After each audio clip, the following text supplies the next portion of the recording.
This is Better Under Pressure with me, Sara Milne, the podcast where successful people share what they do to thrive under pressure.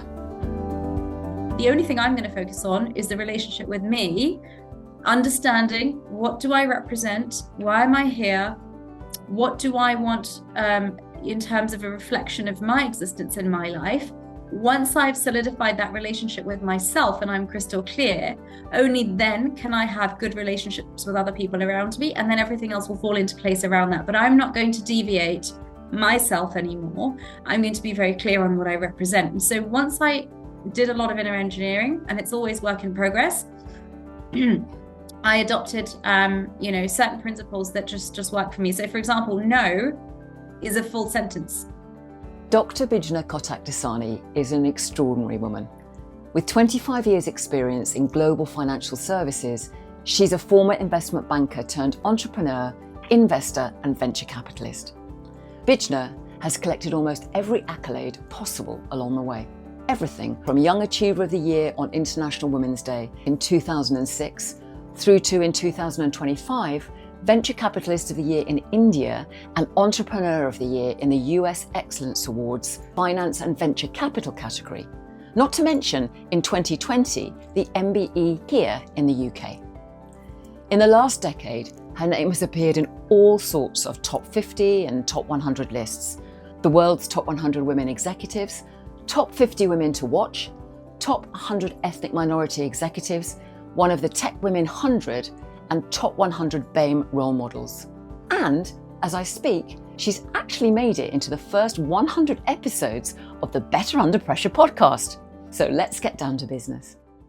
Bijna, I am so excited to have you on this podcast. And I have to say that when I read your bio that you sent to me, I think we need to start there, right? Because I almost took an intake of breath when I read that and I thought, oh my God, there are so many things in there that in some ways feel like, gosh, that's pressure. So things like, being the pressure of being 50 women to watch, or the pressure to be in the world top 100. I mean, there were just lists of them, which I just thought, let's start there, shall we? Bijna, what is the pressure like to have all of these nominations, but also to have this reputation that's building beautifully around you? Thank you, Sarah. I'm so happy to be with you here, and excited to be having this conversation. Look, I think when it comes to the titles, they are important when it comes to work because they talk to credibility. If we are to try to deliver something or work with somebody for the first time, it talks to the fact that, there is an element of credibility here, but also more importantly for me, with sort of me being the kind of person that I am, I see that as a responsibility also. So if I am, let's say, representing a university where I've got the PhD from, which is, honorary for the work that I've done for 20 years preceding that, for me, that's very nice to be appreciated, but equally it's an even bigger responsibility to make sure that I continue to honor that and continue to do the work that I had started to do and create an opportunity for other people to come on that journey and enable others to do better work as well. Because, as a team, you go further, faster. And so I see it always as a responsibility. So whilst, yes, I have been nominated for and touch wood received some very kind accreditations and awards over the years. These are things that mostly my colleagues and employers have nominated me for. Most of them are from the UK, some I think from the US and India, and one or two from the Middle East. But the important thing for me is consistency. So whichever part of the world, whichever culture, whichever vertical we're looking at, if there is consistency around effort, then hopefully that effort translates into outcomes, and then therefore those outcomes speak for themselves. And that's the bit that's important to me. I love that. And I love that because you've immediately sort of taken pressure up to the next level, which is actually not so much about pressure. It's actually about your responsibility and the purpose and the mission that you're on in everything that you're doing, in every conversation that you have, in every piece of work that you do. So that's really, I find that so relieving in lots of ways. And actually, it's not just relieving. I think it's a practice, Bijna, when it comes to things like pressure, to be able to say, yeah, it is effort and it is a responsibility, but it's in such great it's in such a great cause, or it's in, you know, it's got such a great place that I want to go on. And I think when you lift it up to that level, it's so different, isn't it? It feels different. It does. It does. It's definitely a mindset, and it's also an identity to some extent. And by identity, I mean it's a conscious choice. This isn't something that we can kind of zoom in and out of. It's something where you make a decision to commit, and Yeah. then you commit wholeheartedly, and you give it everything that you've got. And there will be days when it's grueling and it's really, really difficult, and you don't really know where you're going. And it can be a little bit like a roller coaster. But the important thing is that you keep going. The difference between, you know, getting the right outcome and not, or being successful and not, even if you're not successful, if you get on the right path, is consistency and discipline. And so you know, there's something that I joke about with some of my my female entrepreneur friends, you know, and we say eat, sleep, slay, or we say while others sleep, you slay. But we lift each other up and we keep each other motivated, because we're all human. There are days where we get tired, but equally we are very, very passionate about what we are doing. And even when it gets hard, we're able to lift each other up and say, look, you've come so far. Don't forget to look back and realize how far you've already come. Do not give up. You know, you're an inspiration, you're a role model to lots of other people.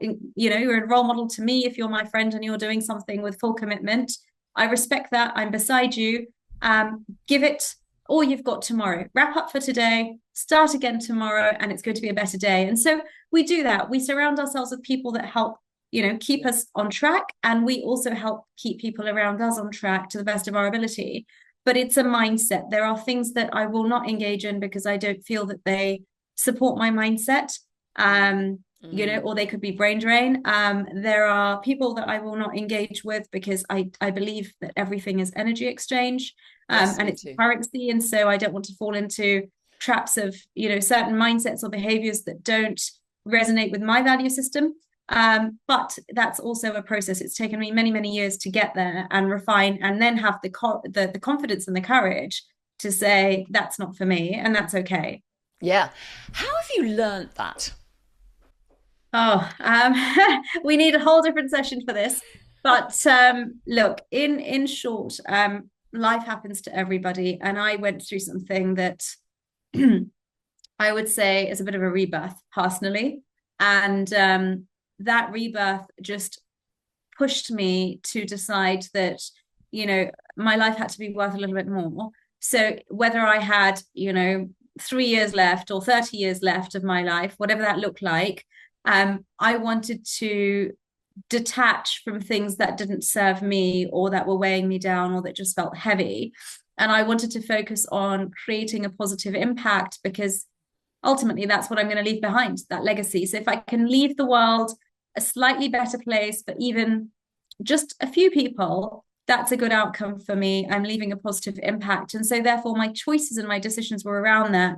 And then I just found the courage from within to say that if it doesn't serve me, that's okay. I think we live in a world where it's really easy to wear lots of different hats. So, you know, let's take the role of a woman, for example. You can be a mother, a sister, a daughter, an employee, a girlfriend, a partner, whatever it is. There's so many different things.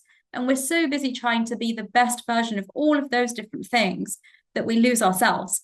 And I decided to transition away from all of that and say, the only thing I'm going to focus on is the relationship with me, understanding what do I represent? Why am I here? What do I want in terms of a reflection of my existence in my life? Once I've solidified that relationship with myself and I'm crystal clear, only then can I have good relationships with other people around me, and then everything else will fall into place around that. But I'm not going to deviate myself anymore. I'm going to be very clear on what I represent. And so once I did a lot of inner engineering, and it's always work in progress, I adopted, you know, certain principles that just work for me. So, for example, no is a full sentence that 10 years ago I would have justified if I couldn't make it to an event, for example. And I'd say, but I've got to do this, and I've tried to juggle things around, and I'm really sorry, and I'll make it up to you. And now it's like, I can't make it. I have another commitment, but I wish you well. and I'm not going to overcompensate, and I'm not going to beat myself up around it. But no is a full sentence. Simple things, just like that. Yeah. Oh my God, there are so many things in there. I really love this idea of it being a discipline. And more as I work, I feel like, yes, spirit and discipline. You have to raise your spirit and then you have to apply some discipline. And what you've just said in that example, in those many examples, is the importance of discipline. But you start with yourself. And I think sometimes we waste so much energy on managing other people's energy, and we haven't actually got our own in place. It's almost like this mush of halfway into something or not into something. And so therefore you radiate something that's not really very clear. And I love this clarity point you're making. No is a full sentence. It is. I've seen, through the pandemic, I've seen many women apologizing for, maybe delivering something a little bit late, or asking for a little bit of time off to deal with, complexities around what was happening with COVID to family members, or caring for people. And we're all human. There are certain things that you should not have to apologize for. And actually, on that point, here's the other thing that I say: stop apologizing for who you are. Embrace who you are. Appreciate who you are. Because I think for all of us, we all go through our own journeys, and we're all a byproduct of those journeys. And it's very hard for anybody to walk in anybody else's shoes for even a moment, let alone a mile. And I think we just have to take a step back and appreciate and respect that we're all doing the best that we can, and be easy on ourselves, but also give a little bit of empathy and the benefit of doubt to people around us as well. And I think once you get into that mindset, at least for me and the people that I'm lucky to have around me, I see an absolute shift. I just see compassion, empathy, support, unconditional support. And it's easy. I'll give you another simple example. I often say that, by the time I've responded to all of my emails, and I try to respond to most things within 24 hours, but I travel a lot, so it's not always exactly 24. Sometimes it's 36, 48, but it's about the discipline. WhatsApps get really difficult for me. So I'll respond to the urgent work WhatsApps, but on any given day, there are a few hundred WhatsApps that I've not replied to. And most of those will be from friends, family, people that are acquaintances, and they have to take a back seat because I can't physically find the time in the day to respond to everything. But I also know that the people that I'm engaging with, they know that when I can respond, I will. And I've, again, shifted from apologizing for not responding to saying, hey guys, I'm really trying to focus on my goals right now. Love that you're there. I'm going to come back to you as soon as I'm able to. Wish me luck in the meantime. And I get that. I get the support. So I think, again, we have to pick and choose what we can and can't deliver. And sometimes there are things that we can't deliver. And I'm quite okay putting up my hands and saying, would really love to come back to you, but right now I'm not able to. When I am able to, I will. But I'm focusing on something right now. And people generally tend to, be very supportive. Yeah. Can you break it down a little bit, Bijna? Because it feels really well practiced for you, and it feels really clear as to when you say no. It's very clear when you need support. It's very clear. I love this idea of energetic exchange when the energetic exchange is not, doesn't feel good. How do you, can you break it down? And how have you, I know I said, how did you learn it? But you must do something, which sounds like it's an unconscious competence now. But if you were to rewind a little bit, how do you decide, okay, that's a priority, that's not a priority, that deserves my energy, that does not deserve my energy? A no is here. How do you, just break it down a bit. Give me an example of when you have to make that choice and how you do it, and the sort of the chain reaction. So I'll quote Priyanka Chopra. She's a Bollywood actress who's now in the US, married to Nick Jonas.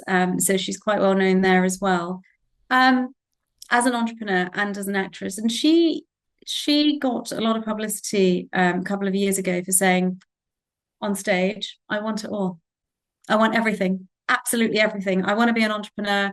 I want to be an actress. I want to be everything. And I found that inspiring, because you can have it all, you just can't do it all. And I think you need to know the difference between what you do and what you delegate, and where you're okay putting up your hands and saying, need some help here. It's really important to me, but I need some help. Your potential is endless. I think if you can make the best use of your time and be disciplined with your time, everything else can fall into place. So for me, for example, this principle, nobody's enforcing it on me. I'm working for myself. I choose to try and respond to all emails within 24 hours or 36 to 48 if I'm traveling. There's nobody making me do that. But I feel that if I do my bit and then pass the baton over to members of my team, they will then be able to do their bit, and then therefore our clients and our partners will get the right outcome there. So it's about instilling a system of discipline. Yeah. Equally, let's take the travel piece again. When I am traveling, there is an opportunity there for me to squeeze in additional meetings or see friends, or whatever it is. So I will keep an old-fashioned Excel of who are all the people that I want to see when I go to a certain country or a certain city. The minute my meetings get locked for work, I have a wonderful assistant, and she will start pinging out emails to people and saying, okay, Bijna's going to be in town on these dates and you guys are due to catch up. So are you available for breakfast, lunch, or dinner? And we'll kind of make that happen. So that discipline is partly instilled by me, but partly it's executed by my team. It can be executed by family members. It can be executed by friends. So you can have it all. You just can't do it all. And you need to be okay with delegating and taking help. And I tend to instill that in different spheres of my life, whether it's house help at home or whether it's taking help at work and delegating. I think that's important. Yeah. Yes. That system of support around us is very, very important. Okay. I want to pause here for a second and pick up my metaphorical bucket to gather a few of the principles and practices that Dr. Bijna has shared so far. But before I do that, I want to reinforce what we can often overlook, especially with a strong mission or legacy, the principle of starting with yourself. In fact, she actually said, solidify your relationship with yourself first. And she's so right. Because when we do that, we lessen the risk of losing ourselves along the way. In my words, be properly selfish. In her words, no deviation from me. Bijna's approach to protecting her energy comes down to clarity, discipline, and creating boundaries. I want to talk about that word discipline for a minute, because I know that for some, that word feels hard and relentless. But to me, it's much more about devotion. Devoting the effort required to honour what matters and to let go of the things that really, really don't. And for me, this does require discipline, active devotion. Even though answering that email or WhatsApp that's just come in might make me feel like I'm getting things done, it's actually distracting me from the writing that I really need to do, but which in this particular moment feels tough.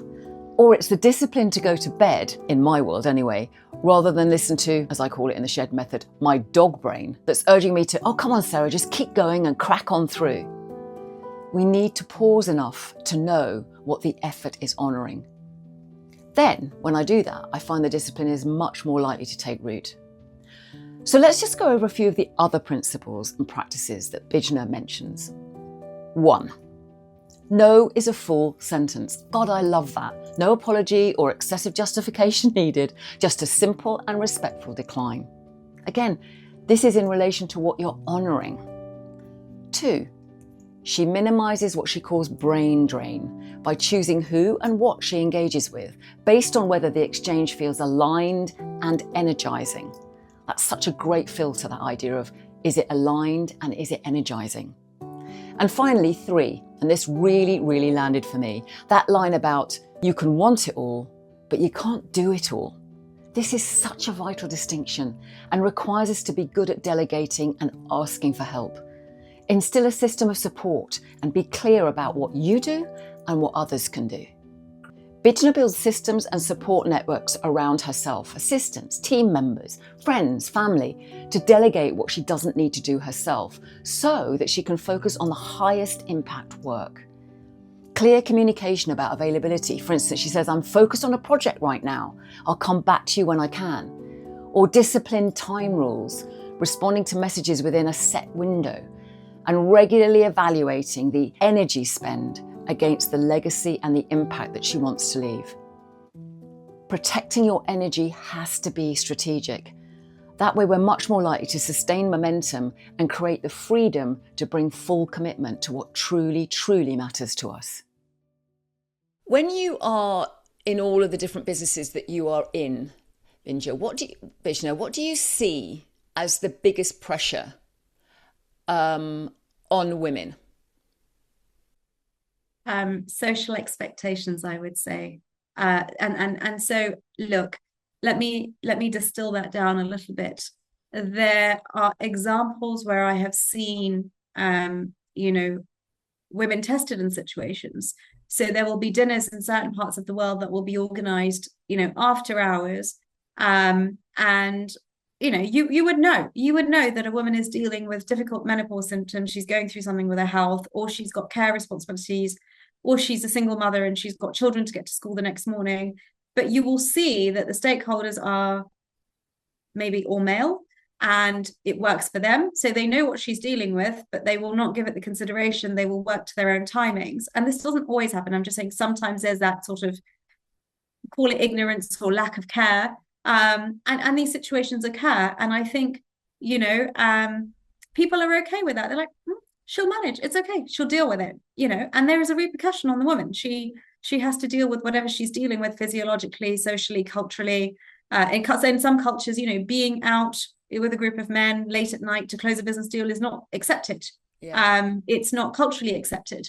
But again, she will have to navigate around all of that if her business and closing the transaction is important to her. So I think I do see a lot of situations. There was a situation where, my team had somebody come in to visit them for a workshop, and the lady arrived with 2 children, and they had no warning, no notice, and they were not in a child-friendly office, and they sort of had to adapt to that. Now, while that was sort of sprung upon my team, and I suddenly got calls saying, what do we do? Do we order food for the kids? Do we make some provisions? Can we kind of expense the office next door to try and get, some space for them? I thought it was brave of her, to own her situation, to own that she was dealing with, childcare responsibilities alone, and she's trying to be a successful entrepreneur, and she has my full support. A little bit of, notice would have been nice so that we could have prepared, but it's a challenge. And I think there are very few women who are able to do that, because partially there is the fear of being judged and labeled and maybe being considered as, someone that doesn't have it all together, because optics versus reality are perceived differently. But secondly, it's not just women judging women, it's the Queen Bee syndrome. So I did some research when I was doing my postgrad at the University of Oxford about a decade ago now, and I wrote my thesis on lack of parity in the boardroom, particularly in financial services. And we found that the number one blocker for women to succeed, and one of the key reasons as to why there are so few women in the C-suite in financial services globally even today, is because women block women. So the women who have to work really hard and navigate that man's world, as they call it, to get to sort of the exec roles, once they get there, they're exhausted. And they're so exhausted that they worry that when other women come through the door, they will take the limelight away. And then so subconsciously, they start plugging in behaviors that block other women. And so, there's a little bit of, toxicity that comes with that as well. It's not all conscious, but the system and the process drains these women so much that they feel that they have to put up these walls. So I think there are a number of things, but I do think that socially and culturally, and basis the data and what I've studied and what I've read and what I've written, unfortunately, women do face these challenges more than men. And so we need allyship more than ever. Yeah. And you're talking about allyship between each other. I mean, yes. How do you teach that? How do you address that? Because this is something that I hear a lot. And I'm curious as to how the system shifts, or what you would recommend needs to shift, or what can that one, what could a woman do for her own agency in that situation? Because if we talk about, the saying the no and asking for what you want and all of that, how does that fit into the system that you've just described? So I think you have to embrace, to some extent, accountability and elements of leadership. I'm not saying we all need to be leaders on day one, but I think elements of leadership. And so, again, rolling up your sleeves and owning your circumstances, like the example I gave of the lady who brought her children, Fair enough. You're trying to build a business, you're an entrepreneur, and you are a full-time working mum. Fair enough, and hats off to you. You own that and you will get the support that you need. Don't try to be something that you're not. Just invest in yourself. And if you are building your empire, let people support you, but be clear in your communication about, how things need to be handled to support you, how things need to be handled in your absence, how things need to be handled in your presence. So if we take that into a practical example, I'll be very, very clear again. I sometimes have to push back with discipline around working hours. Now, I'm somebody that enjoys my work, and I have been conditioned, by a couple of decades in banking before I moved into the world I'm in now of entrepreneurship, to work very long hours. That doesn't work for everyone else. So I'm very disciplined with my team. They work fixed hours. They don't work on weekends. If they need to work on weekends, it's agreed in advance, and then they get time off in lieu. For example, today I've agreed with a member of my team to take 30 minutes back because she worked 30 minutes extra the other night. After her day finished. I want to protect my team, but they will equally get emails from me at all hours because I'm in different time zones traveling and I'm working all hours, but that's how I choose to be. I don't expect them to respond. I'm very clear. You respond during your work hours, but that pressure is not on you. Equally, for people around me, if I request something, I'll be very clear on my expectations. So I won't leave it open-ended. I'll say, hey, I'm sending this across. I would like your view. Can you please come back to me by the end of the week? I won't just say I'd like your view and let's catch up next time. I'll be very clear. And then I will chase and say, hey, the end of the week is approaching tomorrow. Gentle reminder, I would just love your view on this by tomorrow. And that, again, is me taking accountability. I'm not just passing the baton over, but if I need something, it's on me to make sure that I remind that person to respond, because they will also be juggling, 100 things in their own life. So I think accountability and responsibility becomes really, really important. Yes. And what would you say about the blockers? Well, there will be blockers everywhere and anywhere. And they will be people, they will be circumstantial, there will be geopolitics, there will be things that are completely out of our gift. Force majeure, even sometimes, seen it all. I think we just have to learn to be okay with that. We live in a world where everything is changing by the minute. And we can't always plan for a plan B and a plan C, but what we can do is adopt a mindset where we say, okay, we're going in with the best intended outcomes, but life happens. It could be that somebody doesn't show up, they're dealing with something. It could be that something doesn't happen on time. It's okay. Keep calm and carry on. Mm-hmm. Just learn to break it down, figure out what the next step of action or course of action could be. And, sometimes it's one step forward, two steps back, and just keep going. That consistency and that discipline will get you there eventually, but you cannot give up. And the other thing is, again, we joke about this with some of my friends, but, there's a quote, I do business, I don't do drama.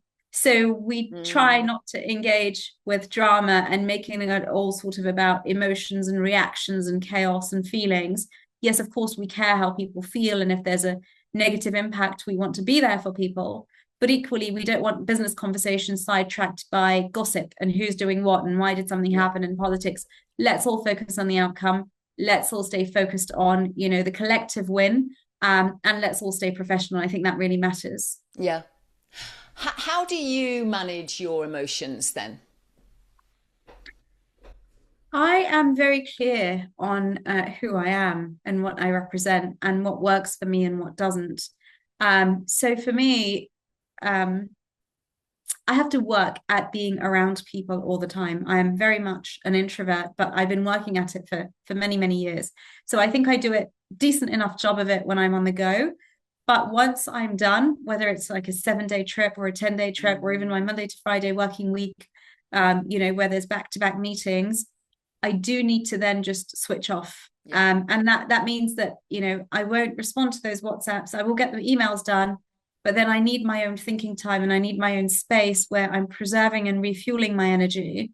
And I don't want to talk about, anything with anybody. I just need to reflect on what's happened, need to make sure that, things that I'm working towards, I have the right approach towards. It's important. It's important to reconcile with yourself. And I just need that brain space. It's kind of like going on airplane mode. I'm going on airplane mode. I'm fully aware of everything, but I just want to make sure that we're handling things in the right way so that if there is anything else I need to do above and beyond, I can do it next week with clarity. So I think I go into airplane mode and reflect, but I'm also very clear with boundaries now. So historically, I was, one of these young ladies in my younger years that was trying to fill these hats of being the perfect employee or the perfect colleague or, the kindest, whatever hats that we have to wear. I don't do that anymore. As long as I know that my value system and my integrity are reconciled at the end of each day, I'm okay with that. Sometimes we have to take hard decisions. I'm okay with that. But sometimes we have to do it to protect ourselves or to protect our businesses or to protect our people. Yeah. And so if I'm doing right by my team or by my business, or even by my own mental health, that's benchmark enough for me. And then I will not compromise on that. Yeah. Do you have I know you go into airplane mode, which is, I love that phrase, by the way. When you know that you are, like I know a lot of people who I work with and who listen to this, there's a pressure point, or that they're bypassing something, or they haven't listened, I think, to a sign, a signal that actually says you're about to go through, you need to go on airplane mode, basically, or you need to switch off, or you need to down tools, or you need to have that conversation, stop ruminating on it, do it. What's your first sign? Mine is literally that I just feel like, there's just too much noise around me. Okay. It's a lot of noise. It's just non-stop, inbound communication. Let's put it that way. It can be any form. And so when I start feeling like that, I know that I just need to go into airplane mode and just give myself, it could just be half an hour. It can be an hour, but I don't want to communicate with inbound signals. I just need to reset, and I need to be clear that this is where my energy is going to be focused for the next, day, week, whatever it is, because you have things that are priority 1, things that are priority 2, things that are priority 3. And on any given day, I first work through the really hard stuff. Yeah. I get through the priority ones, I get through the hard stuff. I want to roll up my sleeves while my mind is fresh and just work through it. Then I'll deal with all the other priorities in sequential order. So when I feel a little tired or like it's just too much, and again, we absorb a lot emotionally and mentally. Everybody else's emotions, reactions, what's going on in the world around us, everything adds up. And when I feel like it's just too intense, I need to go into airplane mode. I don't want to take any calls. Maybe grab a coffee or a glass of champagne, just reflect, write things down, and then go back with clarity. But ultimately, you've got to know yourself enough to know when it feels like it's getting too much so that you're able to nip it in the bud. Yeah. Yeah. It's back to that self-awareness thing, isn't it? It's about the inner barometer first. Absolutely. Absolutely. And if you don't pay attention to yourself, you're never going to know that. Now, I know myself enough to know that if I keep pushing when I'm feeling like that, I won't be the best version of me in the next conversation. I'll probably be listening to half of it, and half of it, if I'm on a call, my mind will be wondering, but I still needed to sort out A, B, and C. And that's not fair to that conversation because I'm not fully present. And so I don't want to be in situations where I'm not fully present because it's not fair for anybody and it's a waste of time. So I'd much rather be clear and take that 30 minutes or 60 minutes or day or whatever it is on airplane mode and then go back in to be fully present. So you have to know what version of yourself you're putting out there, and you have to be okay with that. There is so much in that last sentence that Bijna shared. Take time to become clear and to know what version of yourself you're putting out there and to be okay with that. I want to break this down into the 3 parts that I'm hearing in this sentence, as I think they all hold some gold. Number 1, take time to become clear. For her, it's about going on airplane mode. What I love about this is that you decide. You choose to go offline and to listen in to you. Reduce the inbound comms and any signals and power down enough to listen to yourself and to choose how you want to show up. 2, what version of yourself you're putting out there. Now, there may be some of you listening to this thinking, I want to be authentically me. I don't want different versions. Well, to me, Bijna's phrase is all about authenticity. It's about energy choices and choosing the impact that you wish to make. It's a bit like an artist having a whole palette of colours to choose from. All of them are available. I think sometimes we gravitate towards only a few colours when we actually have many available to us. Pressure in particular can shrink us to our usual repertoire, our habits. But when we take time to reduce inbound noise and power down, we have the opportunity to choose the version most suitable. It's still a part of us. I know there are many different parts of me that take the lead in different situations, and I'm getting to know them quite well now, and to extend my range by accepting that there may be much, much more available to me than I'm used to playing. 3, and finally, to be okay with that. This part of Bijna's statement is so key. It places ownership and responsibility firmly back on us. To be 100% responsible for our impact and to be okay with that. This whole sentence reminds us of our choice. Now, if like me, you like the idea of going into airplane mode, here are some questions to consider.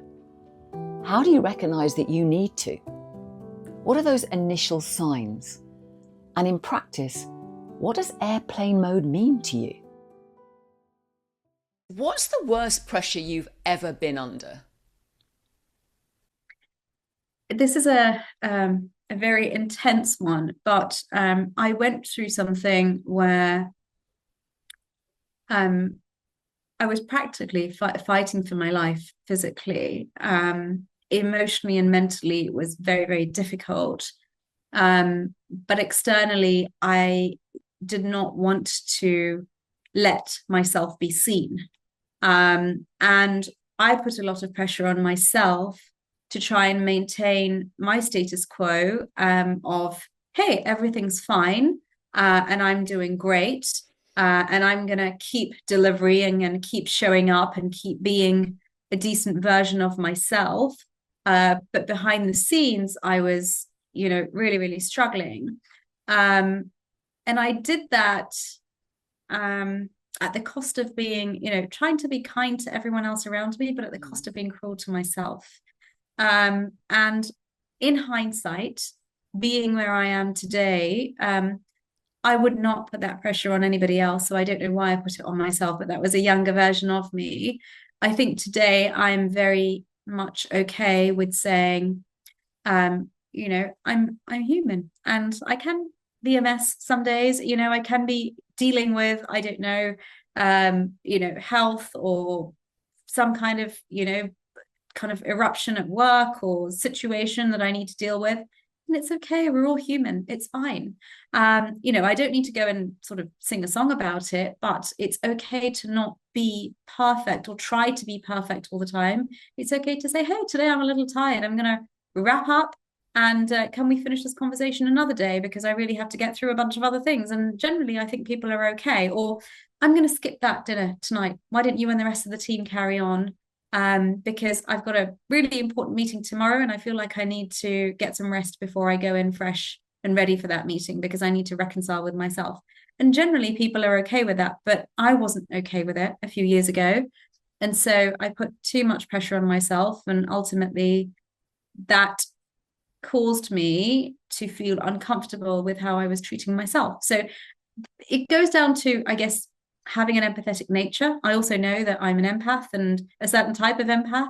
And generally empaths have the habit of, trying to be kind to everybody else, but it usually comes at a cost of being cruel to yourself. But the minute I became aware of that's what was happening, then I was able to tackle it. But it was tough.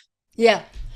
You often hear, don't you, in people's stories that there's a moment when you realise that actually that doesn't work, that's not working. I don't want that anymore. And often it's a really, it could be a health thing, it could be a shock, but it sounds like that was an extreme version that you hit then. I mean, was there an absolute moment when you remember thinking, right, enough? There were many. But there was one where I basically had a moment, sort of rushed into hospital, and I was being, I could hear the paramedics saying, 30 minutes, couple of hours at max, don't know, can we do anything? It's really tight. And I was kind of semi-conscious, in a daze. And I remember thinking, wait a second, how did I even get here? How? Not why, but how?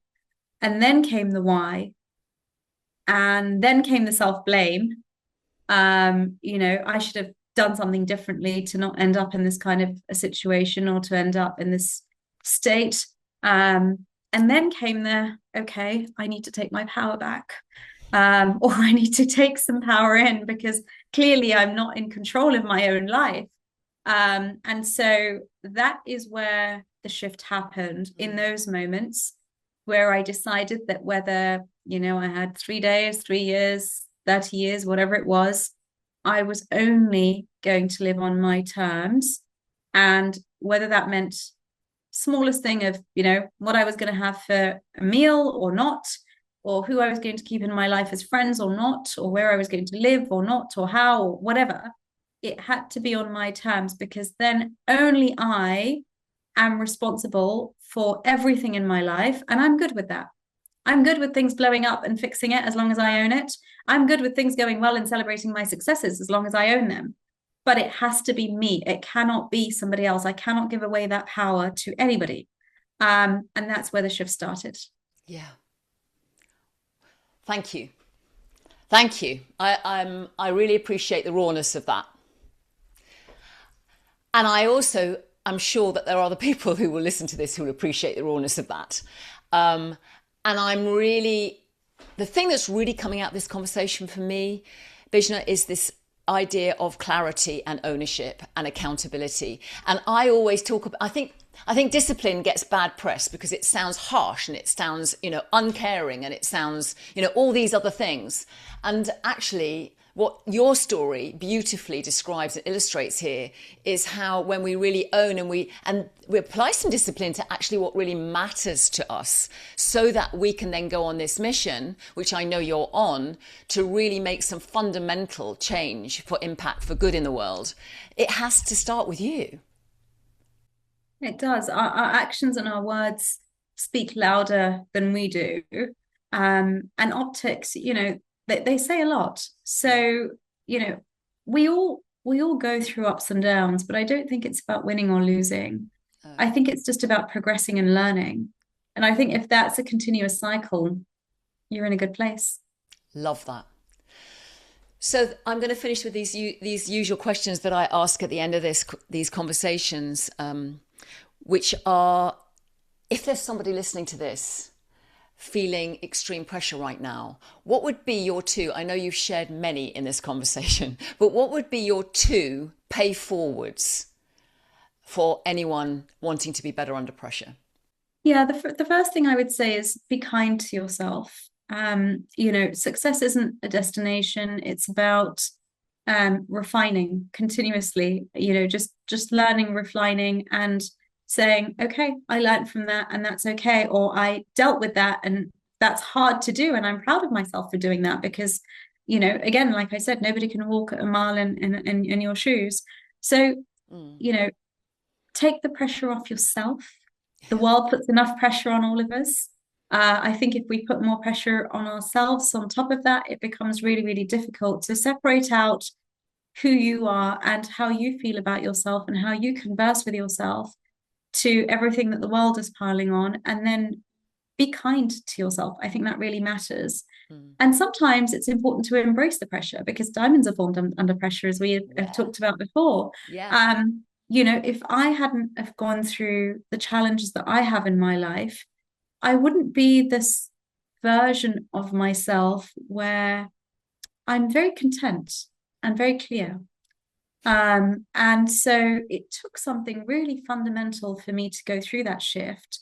But if that shift hadn't have happened, today I'd still be living that subconscious full of pressure, lack of clarity life and version of me where I was just trying to be everything to everyone and nothing to myself.